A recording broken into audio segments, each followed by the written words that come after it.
Just like my brother here, I've seen his commitment in the place of prayer. He's sowing into the spirit. Right now, it doesn't look as if what he's doing is reasonable until you do it for 10 years. Then you will see the fruit. I know you are seeing some results, but those ones are encouragement. It's not the real. You are not here. You are not here. It's not the real thing. You are seeing some results, and God is encouraging you. Say, this thing you have started, if you can push it for 10 years, the impact of the spiritual principle you have engaged, you are going to see it literally, because you are sowing into the spirit now. There is politics in the spirit in terms of how long you need to sow before you get a feedback. That one is not given to you to know. I know you want power, all of you here. That's why you are here. You want power to go back and say shake it to Satan. Now listen to me. Sit down. Let me tell you. Power will not make your ministry grow. Even if you raise the dead, pray for dead people and they grow, then they rise up, your ministry will be the way it is. Because I know you are a power man. Power doesn't necessarily make ministry grow. There is no formula with which you can know if we strike for this long, it will produce this result.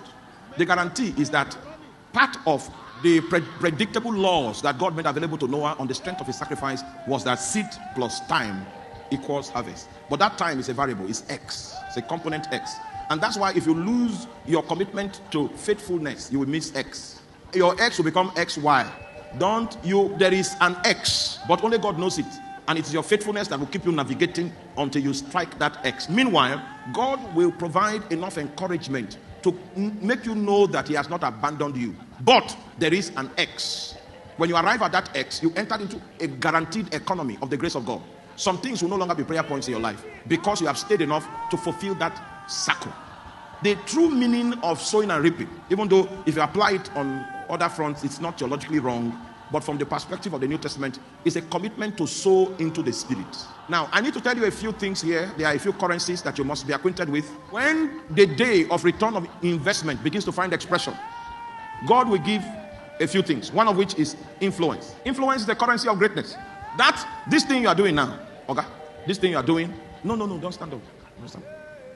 This thing you are doing, a time will come where it will produce influence. This thing you are doing, a time will come where God will give you a voice. These are the products that you are going to find at the end of this tunnel. If you enter into influence without God's ordination, that's the sure way for destruction. Because you will not have the capacity to withstand the pressures that are going to come at that level.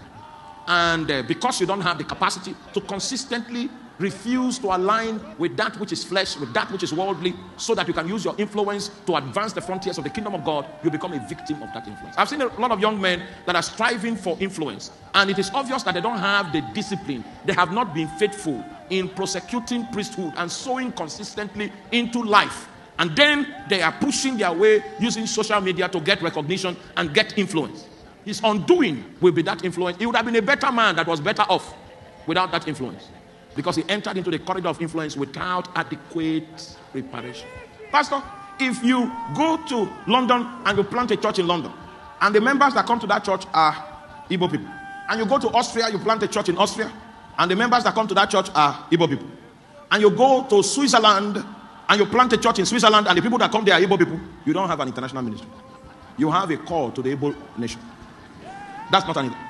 Okay, you don't like my talk. It means what you have is only relevant to Igbo people. That's not an international ministry.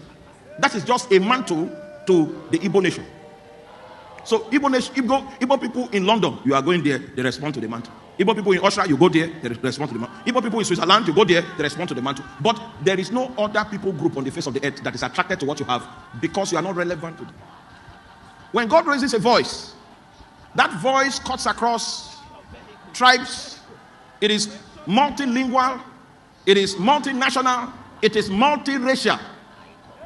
There is an ingredient that God will put in your voice that will make your voice have that level of reach. And that is one of the signs that you fulfilled your time in the cave and you did not attempt to promote yourself.